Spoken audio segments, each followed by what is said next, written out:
నమస్తే, welcome to స్వతంత్ర news. నేను మాదిరి. ముందుగా బులెటిన్ హెడ్లైన్స్ చూద్దాం.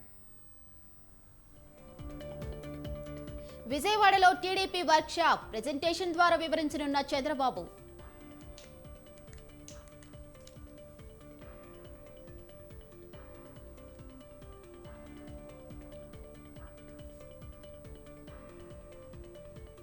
బీజేపీ సీఈసీ సమావేశంలో తెలంగాణ అభ్యర్థులు ఖరారు. ఏపీ అభ్యర్థులను ప్రకటించే అవకాశం.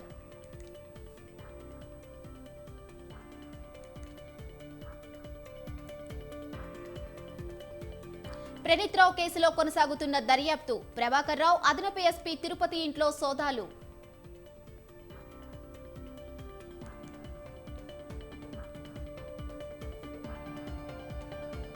ఢిల్లీలో ఈడీ దాడులు. ఆప్ ఎమ్మెల్యే గులాబీ సింగ్ ఇంట్లో తనిఖీలు.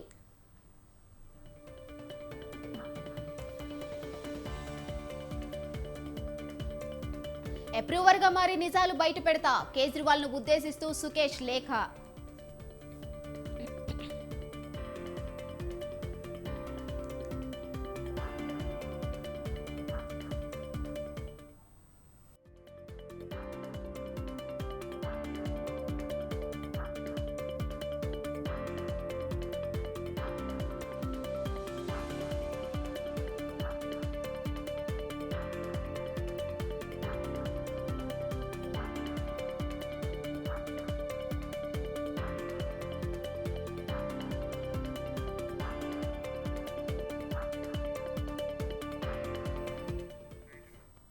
రైట్, బ్రేకింగ్ న్యూస్ చూస్తున్నాం. లాలాపేట్ పిఎస్ పరిధిలో కల్తీ అల్లం వెల్లుల్లి పేస్ట్ తయారీ ముఠా గుట్టురట్టయింది. కల్తీ అల్లం వెల్లుల్లి పేస్ట్ తయారీ కేంద్రంపై Hyderabad commissioner task force east zone బృందం దాడి చేసింది. టైటానియం డయాక్సైడ్, శాంతం గమ్ కలిపి అల్లం వెల్లుల్లి పేస్టును తయారు చేసి అక్రమంగా సొమ్ము చేసుకుంటుందో ముఠా. నిందితుల నుంచి 1300 కిలోల అల్లం వెల్లుల్లి పేస్ట్, 20 కిలోల టైటానియం డయాక్సైడ్ను స్వాధీనం చేసుకున్నారు పోలీసులు. కల్తీ అల్లం వెల్లుల్లి పేస్ట్ తయారీ కేంద్రం నిర్వాహకుడు వెంకటేశ్వర్లను పోలీసులు అరెస్ట్ చేశారు. నిందితుడిపై గతంలో లాలాపేట్ పోలీస్ స్టేషన్లో కేసులు ఉన్నట్టు గుర్తించారు.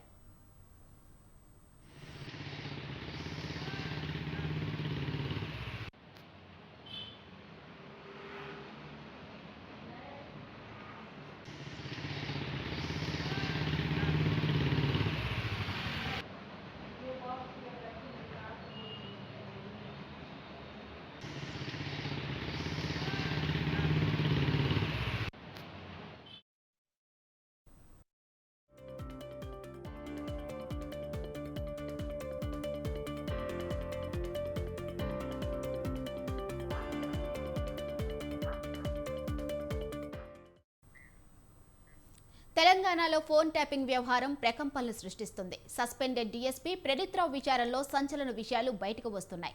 తాజాగా ప్రణీత్ రావు ఇచ్చిన స్టేట్మెంట్ ఆధారంగా పలువురు ఇళ్లలో సోదాలు చేస్తున్నారు పోలీసులు. మాజీ పోలీసులు, వ్యాపారవేత్తల ఇళ్లలో సోదాలు చేస్తున్నారు. మాజీ SIB chief Prabhakar Rao, SIB అదనపు ఎస్పీ తిరుపతి ఇంట్లో తనిఖీలు చేస్తున్నారు. భూపాలపల్లి అదనపు ఎస్పీ భుజంగరావు, హైదరాబాద్ మాజీ టాస్క్ ఫోర్స్ డీసీపీ రాధాకిషన్ నివాసంలోనూ పోలీసులు సోదాలు నిర్వహిస్తున్నారు.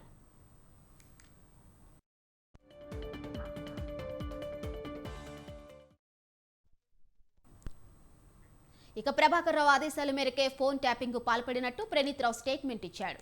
ప్రభాకర్ రావు ఆదేశాలతో ప్రత్యేక టీం ఏర్పాటు చేసుకున్నట్లు స్టేట్మెంట్ లో చెప్పాడు. 2020లో పదవి విరమణ చేసిన గత ప్రభుత్వం ప్రభాకర్ రావును ఇంటెలిజెన్స్ చీఫ్ గా కొనసాగించింది. కాంగ్రెస్ ప్రభుత్వం అధికారంలోకి రావడంతో ప్రభాకర్ రావు రాజీనామా చేశాడు.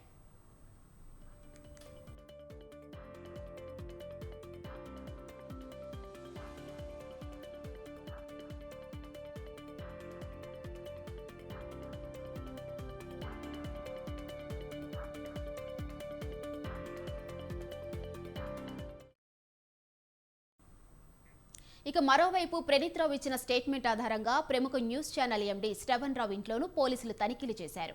శ్రవణ్ ఆఫీసులో ఒక ప్రత్యేక సర్వర్ రూమ్ ఏర్పాటు చేసి వ్యాపారవేత్తలు, రాజకీయ నాయకులు ఫోన్ ట్యాపింగ్ కు పాల్పడ్డట్టు ప్రణీత్ రావు స్టేట్మెంట్ ఇచ్చాడు. ప్రణీత్ రావు ఇచ్చిన ఆధారాలతో శ్రవణ్ ఇంట్లో పోలీసులు సోదాలు చేశారు. ఇక ఇదే అంశంపై మరింత సమాచారం మా ప్రతినిధి పవన్ లైవ్ లో అందిస్తారు. చెప్పండి పవన్. మొత్తానికి చూస్తే ప్రదీప్ రావు కస్టడీలో చాలా విషయాలు కూడా వెళ్ళలోకి వచ్చాయని కూడా మనం చెప్పుకోవచ్చు. ఎందుకంటే ప్రణీత్ రావు చాలా కీలకంగా ఉన్నారు ఈ యొక్క ఫోన్ ట్యాపింగ్ కేసులో. అయితే పోలీసులు మాత్రం విచారణ చేసిన కొద్దీ కొత్త కొత్త పేర్లు కూడా వెల్లోకి వస్తున్నాయి. అయితే తాజాగా నిన్న మాత్రము ఒక మీడియా ప్రముఖకు సంబంధించిన ఒక వ్యక్తి శ్రావణ్ రావు సంబంధించిన వ్యవహారం కూడా వెల్లోకి వచ్చింది. అతను ప్రత్యేకంగా ఒక సర్వర్ కూడా ఏర్పాటు చేశారు. సర్వర్ ఏర్పాటు చేసిన దాని తర్వాత ముఖ్యంగా చూస్తే మాత్రం ప్రదీప్ రావు సంబంధించిన విషయంలో దీనికి సంబంధించి ఫోన్ ట్యాపింగ్ చేసిన దాని తర్వాత నేరుగా శ్రవణ్ రావుకు సంబంధించిన సర్వర్కు డేటా పంపించేవాడు. అక్కడి నుంచి కూడా శ్రవణ్ ఎవరికి కావాలంటే వాళ్ళకి సంబంధించి పూర్తిగా ఆ యొక్క వారికి డెలివరీ చేసేవారు. అయితే ఈ నేపథ్యంలో చూస్తే మాత్రం ప్రణీత్ రావు సంబంధించిన విషయంలో మాత్రము చాలామంది పేర్లు కూడా వెళ్ళలోకి వచ్చిన నేపథ్యంలో ఏకకాలంలో ఈరోజు ఉదయం 10 చోట్ల కూడా ఈ యొక్క సోదాలు కూడా నిర్వహించారు. మాజీ పోలీస్ అధికారుల ఇంట్లో యొక్క సోదాలు నిర్వహించిన పరిస్థితి కూడా మనము చూస్తున్నాము. మొత్తానికి ఈ యొక్క మాజీ చీఫ్ సంబంధించిన ఒక ఐపీఎస్ అధికారి ఇంట్లో కూడా సోదాలు నిర్వహించారు. ప్రజెంట్ మాత్రము ఈ యొక్క మాజీ చీఫ్ సంబంధించిన ఎస్ఐబి ప్రభాకర్ రావు మాత్రం హైదరాబాద్లో లేడు. అతను ప్రజెంట్ అమెరికాలో ఉన్నట్లుగా తెలుస్తుంది. అంతేకాకుండా ఎస్ఐబిలో పనిచేసినప్పుడు డిఎస్పీగా ఉన్న సంబంధించి ఒక భుజంగరావు కావచ్చు. అంతేకాకుండా ఇప్పుడు ప్రజెంట్ ఎస్ఐబిలో ఉన్న సంబంధించిన ప్రణీత్ రావు ఇచ్చిన సమాచారం మేరకు తిరుపతి అన్న స్టేట్మెంట్ను కూడా బంజారాస్ పోలీస్ స్టేషన్లో వెస్ట్ జోన్ డీసీపీ ఆధ్వర్యంలో కూడా స్టేట్మెంట్ రికార్డ్ చేస్తున్నారు. మొత్తానికి చూస్తే ఈ యొక్క ప్రణీత్ రావు సంబంధించిన విషయంలో చాలా కీలకమైన అంశాలు కూడా వెళ్ళలోకి వస్తున్నాయి. వెళ్ళలోకి వచ్చిన నేపథ్యంలో వాటిపైన కూడా ప్రజెంట్ దీనికి సంబంధించి 3 ప్రత్యేక టీంలు కూడా పనిచేస్తున్నాయి. ప్రణీత్ రావు సంబంధించిన విషయంలో మాత్రము చాలా కీలకమైన సమాచారాన్ని రాబట్టినా కానీ పోలీసులు మాత్రం ఈ విషయాన్ని చాలా గోప్యంగా ఉంచుతున్నారు. ఇంకా చాలామంది పేర్లు ఉన్నా కూడా వారికి సంబంధించి కొంతమందికి నోటీసులు ఇచ్చి విచారించే అవకాశం కూడా కనిపిస్తుంది.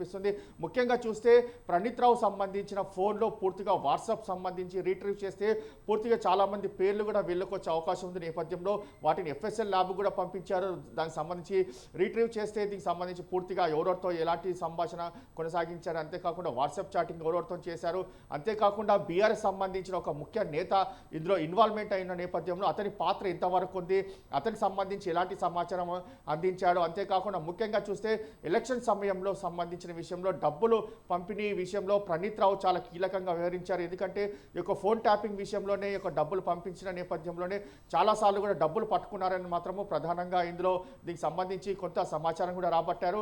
మొత్తానికి ఈ యొక్క ఎపిసోడ్లో చూస్తే ఈరోజు చివరి రోజు కస్టడీ కాబట్టి దీనికి సంబంధించి మరింత లోతుగా దర్యాప్తు జరుపుతారు. దర్యాప్తు జరిపిన దాని తర్వాత ఈవినింగ్ అంటే సాయంత్రం లోపు దీనికి సంబంధించి న్యాయమూర్తి ముందు కూడా హాజరుపరిచి తిరిగి చెంచల్ కూడా జైలు కూడా తరలిస్తారు. Right, thank you Pawan.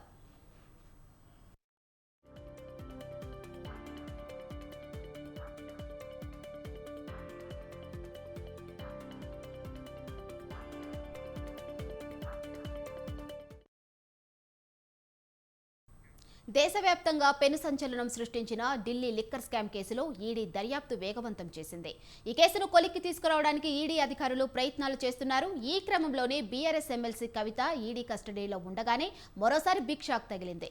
కవిత బంధువుల ఇళ్లలో ఈడీ సోదాలు నిర్వహిస్తుంది. ఉదయం హైదరాబాద్కు వచ్చిన ఈడీ అధికారులు కవిత ఆడపడుచు అఖిల నివాసంలో తనిఖీలు చేస్తున్నారు. మొత్తం 7 ఈడీ అధికారుల బృందం ఈ సోదాలు చేస్తుంది.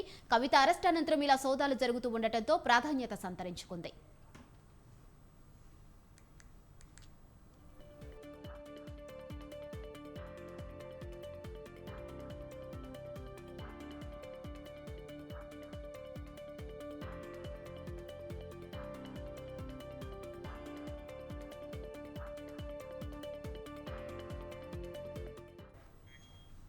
ఇక 6 రోజుల పాటు ఈడీ కస్టడీలో ఉన్న కవిత నుంచి కీలక సమాచారం రాబట్టినట్లుగా తెలుస్తుంది.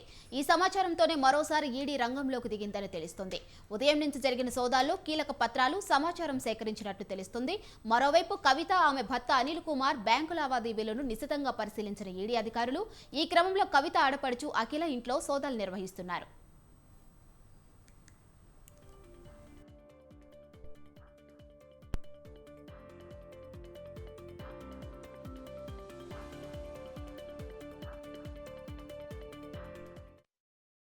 ఇక ఢిల్లీ లిక్కర్ కుంభకోణానికి సంబంధించి గత 6 రోజులుగా కవితను ఈడీ విచారించింది. లిక్కర్ స్కామ్లో కవిత పాత్ర, 100 కోట్ల ముడుపులు సహా ఇతర ఒప్పందాలపై కవితను ఈడీ ప్రశ్నించినట్లు తెలుస్తోంది. ఇవాల్టితో కవిత కస్టడీ ముగియనుంది. ఈ రోజు ఢిల్లీ రోజ్ ఎవెన్యూ కోర్టులో మరోసారి హాజరుపరిచి మరో 5 రోజుల పాటు కస్టడీని పొడిగించాలని ఈడీ కోరనుంది.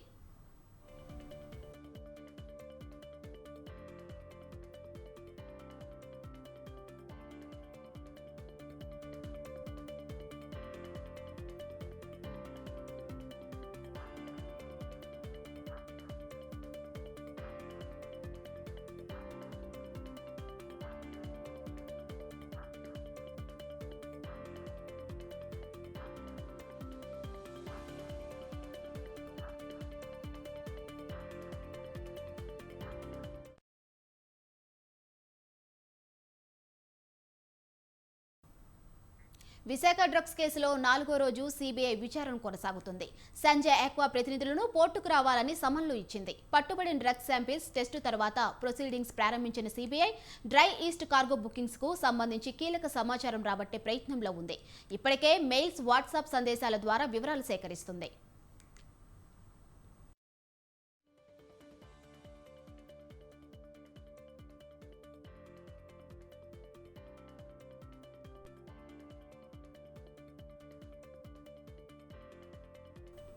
ఇక విశాఖ డ్రగ్స్ కేసులో 4వ రోజు సిబిఐ విచారణ కొనసాగుతుంది. సంజయ్ ఆక్వా ప్రతినిధులను పోర్టుకు రావాలని సమన్లు ఇచ్చింది. పట్టుబడిన డ్రగ్స్ శాంపిల్స్ టెస్టు తర్వాత ప్రొసీడింగ్స్ ప్రారంభించిన CBI dry east cargo bookings కు సంబంధించి కీలక సమాచారం రాబట్టే ప్రయత్నంలో ఉంది. ఇప్పటికే మెయిల్స్, వాట్సాప్ సందేశాల ద్వారా వివరాలు సేకరిస్తుంది.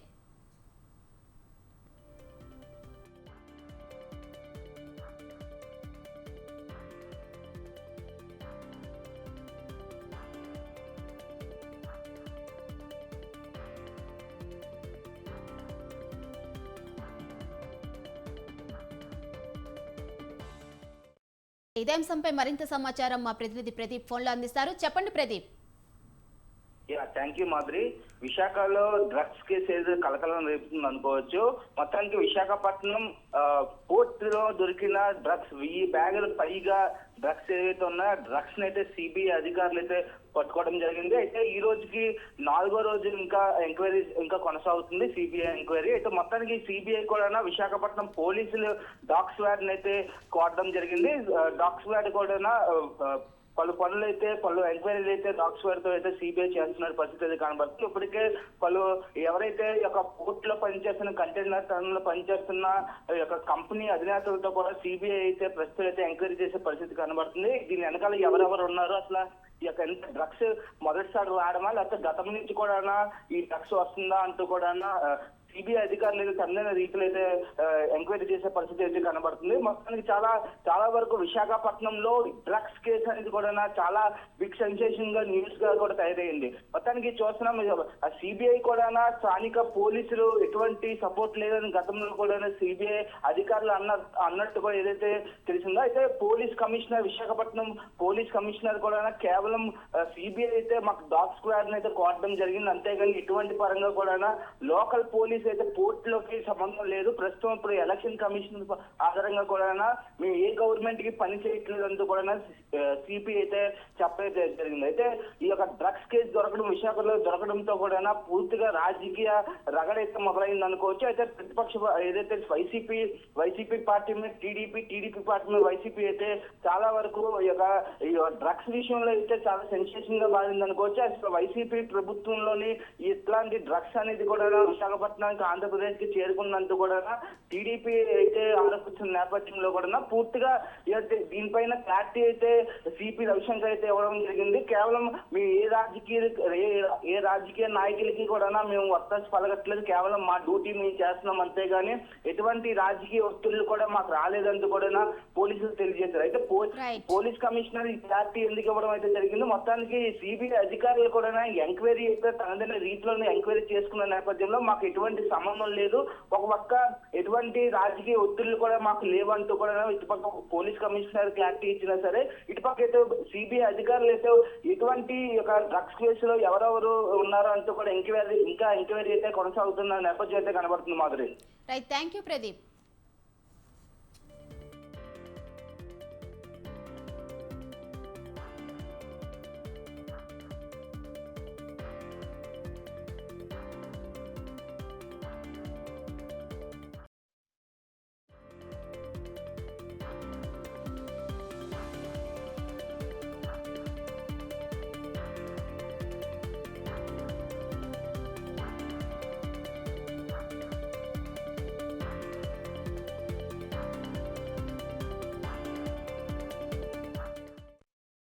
రైట్, ఎలక్షన్ బ్రేకింగ్ చూస్తున్నాం. ఏపీలో జరిగే సార్వత్రిక ఎన్నికల్లో గెలిపే లక్ష్యంగా ముందుకెళ్తుంది ప్రతిపక్ష టీడీపీ కూటమి.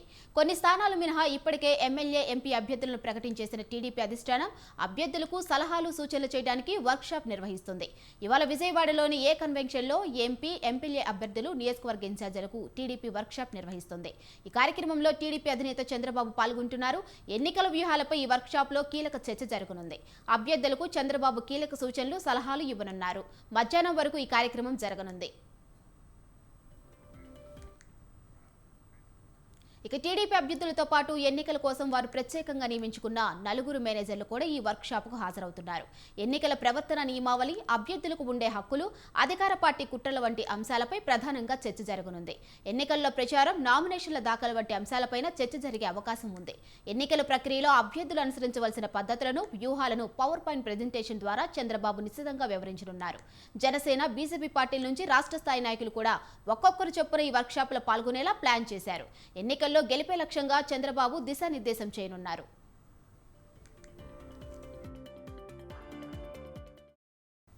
తెలంగాణలో ఇండియా కూటమి నేతలు ఎవరికి వారే యమునా తీరే అన్న చందంగా వ్యవహరిస్తున్నారు. పార్లమెంట్ ఎన్నికల సమయంలోనూ సిపిఐ నేతలకు ఎదురుచూపు తప్పడం లేదు. సింగిల్ సీట్ ప్లీజ్ అంటున్న కాంగ్రెస్ నేతలు మౌనవ్రతం పాటిస్తూ ఉండటంతో వారిలో అసంతృప్తి మరింత ఎక్కువ అవుతుంది. సిపిఎం దూకుడుగా వ్యవహరిస్తూ ఒంటరిగా బరిలో దిగుతుంటే నిరీక్షణలో ఉన్న సిపిఐ నాయకులు అసెంబ్లీ ఎన్నికల అనుభవం ఎదురు కాకుండా జాగ్రత్త పడాలన్న వ్యూహంలో ఉన్నారు. మరి మిత్ర బృందం పాటిస్తున్న కామ్రేడ్ పొత్తులతో ఎన్నికలకు వెళ్తారా, లేదంటే ఒంటరిగా బరిలో దిగుతారా?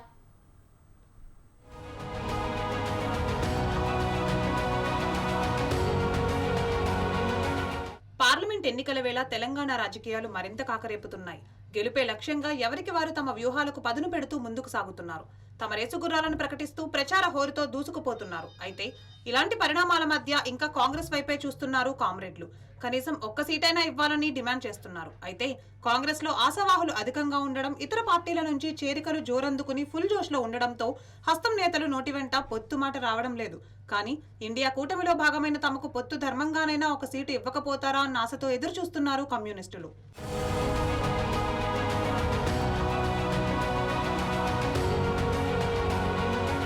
ఇక ఇప్పటికే 4 స్థానాలకు అభ్యర్థులను ప్రకటించి మరో జాబితా రిలీజ్ చేసేందుకు సిద్ధమవుతోంది కాంగ్రెస్. ఇంత జరుగుతున్నా హస్తం నేతలకు మిత్రబంధం గుర్తుకు రావడం లేదు. ఇప్పటి వరకు కామ్రేడ్లతో ఒక్కసారి కూడా చర్చలు జరపలేదు. దీంతో ఇటీవల తెలంగాణ సిపిఐ నేతలు ఏఐసిసి అధ్యక్షుడు మల్లికార్జున ఖర్గేను కలిసి పార్లమెంట్ ఎన్నికలలో తమకు ఒక స్థానం కేటాయించాలని కోరారు. అయితే రాష్ట్ర నాయకత్వం చర్చలు జరుపుతోందని వారితో చెప్పుకొచ్చారు.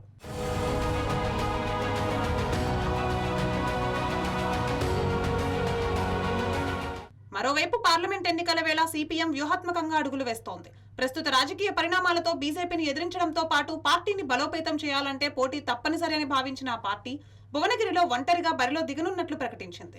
అంతేకాదు అనేక పదవులు నిర్వహించిన మహ్మద్ జహంగీర్ ను భువనగిరి నుంచి పోటీలో నిలిపి తాము బలంగా ఉన్న స్థానాల్లో పోటీకి సిద్ధంగా ఉన్నామన్న సంకేతాలు ఇస్తోంది. ఇక ఇండియా కూటమిలో భాగమైనందున సిపిఎంతో కాంగ్రెస్ పొత్తు పెట్టుకోవాలని భావిస్తే ఖమ్మం, పెద్దపల్లి, మహబూబ్ నగర్, నల్గొండ స్థానాలను ఆశిస్తోంది సిపిఎం. అయితే ఇప్పటికే నల్గొండ నుంచి జానారెడ్డి కుమారుడు రఘువీర్ రెడ్డిని మొదటి జాబితాలో కాంగ్రెస్ ప్రకటించింది. మిగిలిన 3 స్థానాల్లో అయినా ఒకటి కేటాయించి భువనగిరి నుంచి తప్పుకోండని కోరితే అందుకు సిద్ధంగా ఉంది సిపిఎం పార్టీ. మేము పోటీ చేసే స్థానం భువనగిరి నియోజకవర్గం మినహాయిస్తే ఇంకా 16 స్థానాలు ఉన్నాయి. ఈ 16 స్థానాల్లో ఏం చేయాలి అనేది ఇంకా కొంతకాలం వేచి ఉండాలని అనుకున్నాం. ఇప్పటి వరకు అయితే కాంగ్రెస్ నుంచి మా వైపు రాష్ట్ర కమిటీకి ఎలాంటి ప్రతిపాదనలు రాలేదు. మేము కాంగ్రెస్ పార్టీని అప్రోచ్ కాలేదు. ఒక్క సీటు కూడా పోటీ చేయకుండా పొత్తు ధర్మం అనే దానికి అర్థమే ఉండదు. First point. రెండోది, ఒకవేళ కాంగ్రెస్ పార్టీ మీరు భువనగిరి కాదు ఖమ్మం చేయండి, లేదు మహబూబాద్ చేయండి, లేదా నల్లగొండ చేయండి అంటే మాకు అభ్యంతరం. ఇలాంటి పరిణామాల మధ్య సిపిఐ పరిస్థితి మాత్రం మింగలేక కక్కలేక అన్నట్లు ఉంది. అసెంబ్లీ ఎన్నికల్లో కాంగ్రెస్ తో పొత్తు కారణంగా తప్పక పోటీ చేస్తామని చెప్పలేక, హస్తం నేతల తీరుతో పోటీలో ఉండబోమని క్లారిటీ ఇవ్వలేక ఇబ్బందులు పడుతున్నారన్న టాక్ వినిపిస్తోంది. అభ్యర్థులను ప్రకటిస్తూ కాంగ్రెస్ ముందుకు వెళ్తుంటే ఒక్క సీటైనా కేటాయించకపోతారా అన్న ఆశాభావంలో ఊగిసలాడుతున్నారు. ఇండియా కూటమిలో ఉన్నందుకే వేచి చూసే ధోరణి అవలంబిస్తున్నామని, లేదంటే ఒంటరిగా బరిలో దిగే సత్తా తమకు ఉందని చెబుతున్నారు. ఎన్నికలకు ఇంకా కొంత సమయం ఉన్నందున తమకు గట్టి పోటీ ఉన్న పార్లమెంటు స్థానాల్లో పోటీ చేసి తమ బలాన్ని నిరూపించుకుంటారో, లేక చివరి నిమిషంలో ఏదైనా జరిగే అవకాశం ఉంది కాబట్టి కాంగ్రెస్ తో జతకట్టి ముందుకు సాగుతారో వేచి చూడాలి మరి.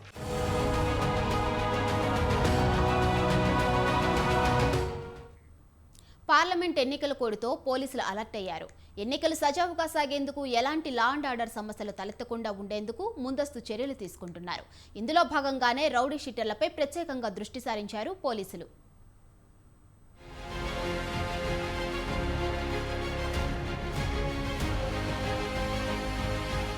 పార్లమెంట్ ఎన్నికల నగారా మోగడంతో ఎన్నికల కోడ్ అమల్లోకి వచ్చింది.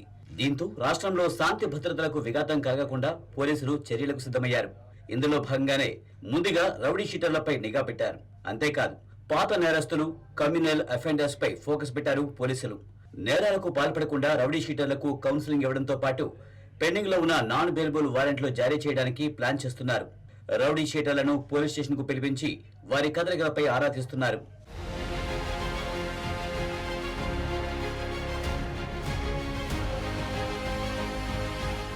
ఎన్నికల్లో ఎలాంటి గొడవలు చేయకుండా ముందస్తు చర్యల్లో భాగంగా హైదరాబాద్, సైబరాబాద్, రాచకొండ పోలీస్ కమిషనరేట్లలో రౌడీ షీటర్లకు పోలీసులు కౌన్సిలింగ్ ఇస్తున్నారు. కొన్ని కేసుల్లో కనిపించకుండా పోయిన వారిపై ప్రత్యేక నిఘా పెట్టిన పోలీసులు వారి కూపీ లాగే ప్రయత్నంలో ఉన్నారు. అలాగే మరికొంతమంది ఇంటికి నేరుగా వెళ్లి కౌన్సిలింగ్ ఇస్తున్నారు. రీసెంట్ గా జరిగిన అసెంబ్లీ ఎన్నికల్లో కొందరు పాత నేరస్తులు పోలీసుల హెచ్చరికలను బేఖాతరు చేశారు. దీంతో వారిపై కూడా దృష్టి సారించారు.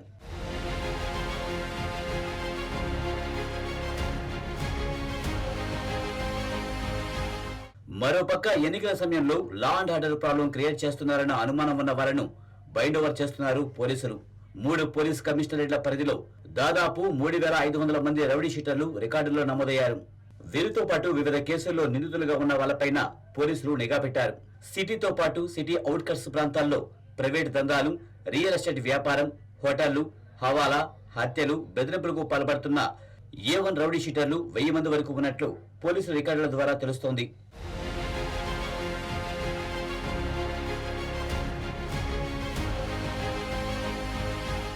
ఎన్నికల కోడ్ సందర్భంగా ఉన్నతాధికారులు ఇన్స్పెక్టర్లను పరుగులు పెట్టిస్తున్నారు. రౌడీ షీటర్ల బైండ్ ఓవర్ వేగవంతం చేయాలని ఆదేశాలు జారీ చేస్తున్నారు.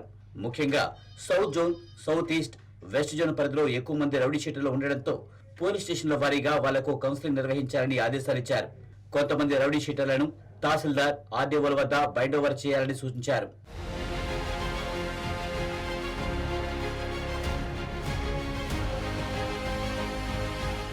రౌడీ షీట్ ఉన్న వాళ్ళు ఎవరి దగ్గర ఏం పని చేస్తున్నారన్న దానిపై ఆరా తీస్తున్నారు పోలీసులు.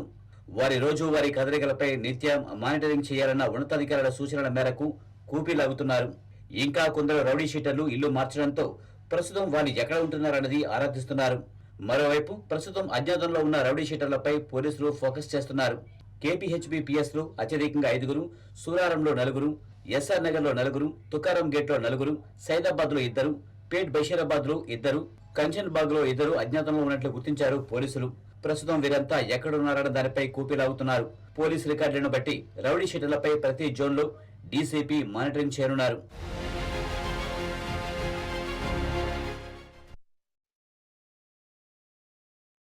చూస్తూనే ఉండండి స్వతంత్ర.